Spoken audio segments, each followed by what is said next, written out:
Pros and cons of living in Costa Rica, especially dry season problems, challenges. My name is Muriel. Welcome to the channel. In this video I'm gonna highlight some tips related to challenges that you have to realize they exist when coming to Costa Rica in dry season. And while my dogs are just noisy in the back, I'm just gonna continue with this video because I think it can benefit people who are thinking about living in Costa Rica and are thinking about their move, but also travelers who are trying to find out what's the best time to come to Costa Rica. Now, maybe you already see that there's a pile of stones here, that the grass is quite yellow, and that there's some kind of mist in the air. I'm not sure if you can see it. Now, welcome to dry season in Costa Rica. And this is definitely a con if you're living in certain areas. I'm not sure if this is happening in all areas, but in dry season, in the area where I live, and also have experienced this in San Jose, there is a cut of water. So basically that means this.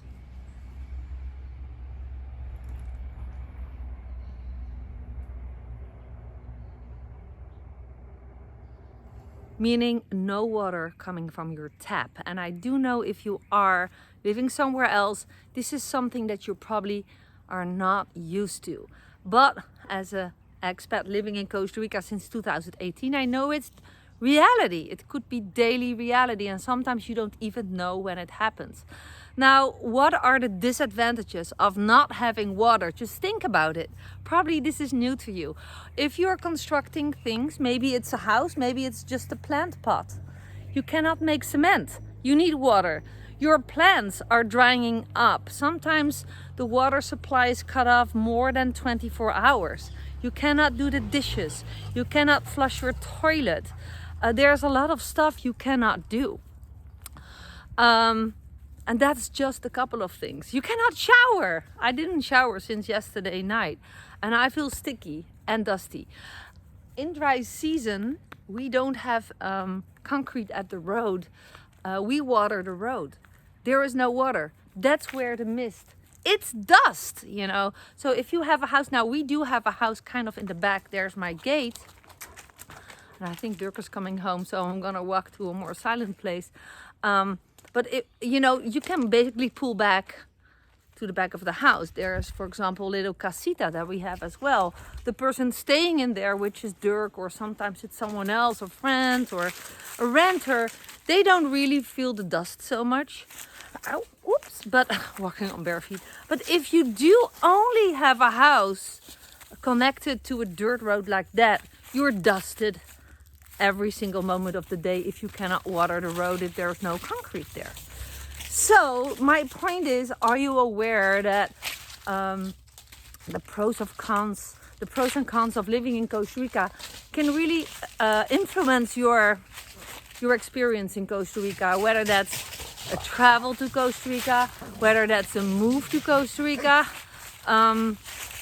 It's part of life here in Costa Rica. It's not just us who do not have water. It's also the shops. It's like everyone. Now, of course, I'm also here to provide some solutions.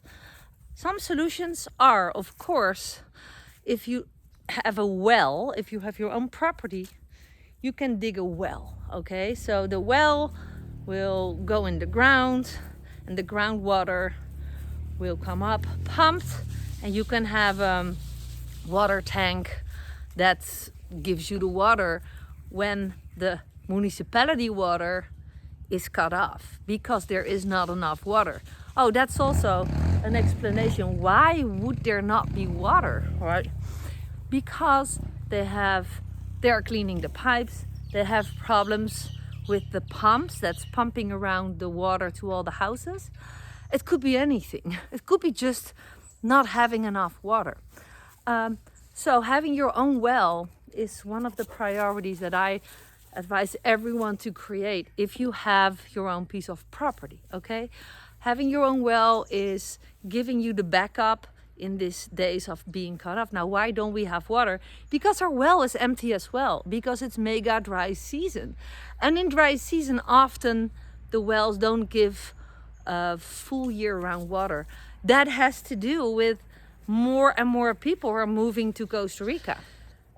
So, but what you can do, even if you don't have a well, if you're a traveler and you have watched this video, learn from it.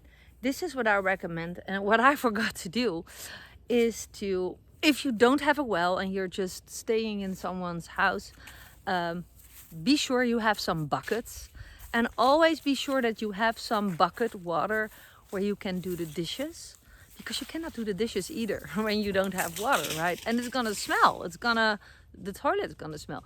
Have some flushable water stored in buckets or something. You can go to the supermarket and buy some buckets also when you were traveling to Costa Rica, right?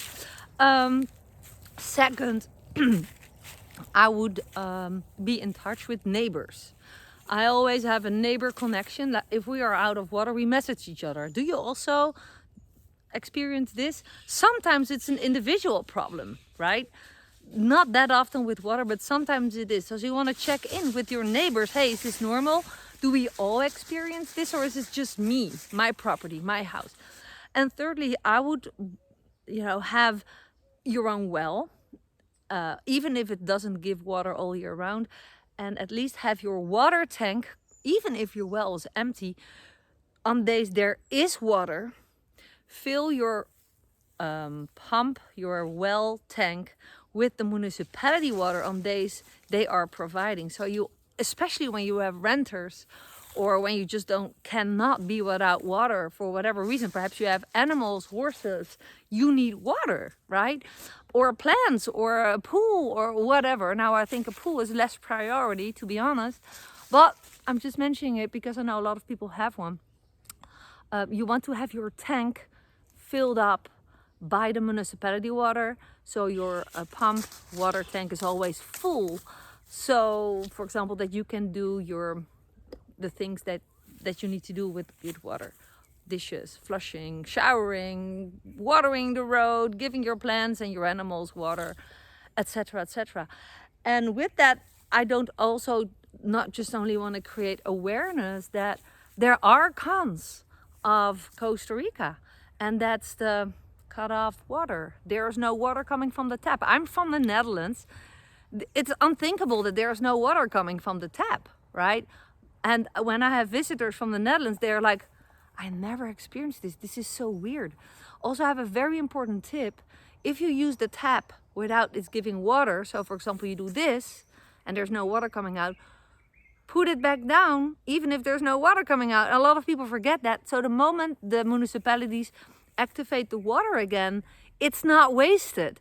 I have it happened often that especially renters are like, oh, there's no water. Well, and they leave it open and then they go to sleep, and in the middle of the night, the water is wasted because they left the tap open. And that costs you a waste of money. And also water. So I hope that my videos inspire you. I'm not the Costa Rica expat. And if you haven't subscribed, by the way, do that by hitting that little icon on the screen.